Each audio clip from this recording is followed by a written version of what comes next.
যার নিজেরই বাসায় চলে না, তার সেবা করার কি দরকার? কর্ম করে খাও। যদি ব্যাংকের ঋণ থাকে, আমার কাছ থেকে মানুষ টাকা পায়, ধরেন মানুষ আমার কাছ থেকে 2000 টাকা পায়, এক দোকানদার, আমি কি দোকানদারের বাকিটা আগে দেওয়া আমার কাম না? আমার আগে কাম কিনা? কর্ম করে কি আমি যদি দোয়ানের বাহিনা দিয়ে যদি মেম্বরিতে দাঁড়ায় আমার মানুষ ভোট দিব? ভোট দিব?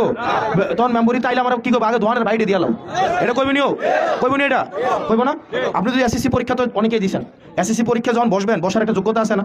টেস্ট পরীক্ষায় পাস করতে হয়, ফর্ম ফিল আপ করতে হয়। আপনি টেস্টও পাস করলেন না, ফর্ম ফিল আপও করলেন না, অন পরীক্ষা যদি দিতে যান, অন পরীক্ষা কি পরীক্ষা লইব? পরীক্ষা লইব? অন পরীক্ষা যদি না দিতে পারেন, এটা কি আরেকজনের দোষ?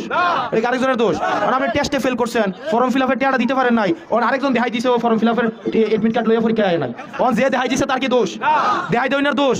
তো পরীক্ষা যদি দেওয়ানোর ইচ্ছা থাকতো, তাহলে টেস্ট পরীক্ষা ভালো করে দিতেন, এডমিট কার্ড পূরণ করতেন, ফর্ম ফিল আপের টেয়াটা দিয়ে দিতেন, তাইলেও তো দেখাই না, দেখাইতে ভালো নইলে কেউ, ঠিক কিনা? আমরা রাজনীতি ঋণ খেলাপিদের জন্য কঠিন করে দিব। যারা 2100 কোটি টাকা ঋণ খেলাপি করে সংসদে যাওয়ার চেষ্টা করতেছেন, আমরা কথা দিতেছি আসনাদ আব্দুল্লাহরা বাংলাদেশে বাইচা থাকতে 21 পয়সা বাকি থাইকাও আপনারা সংসদে ঢুকতে পারবেন না। 400 কোটি টাকা, 126 কোটি টাকা, এক দুইটা 126 কোটি টাকা দেখছেন? আমি আমি আমি দেখি নাই। 126 কোটি টাকা, 126 হলো কটা শূন্য হইলে 126 কোটি টাকা কয়জন কইতে পারবেন?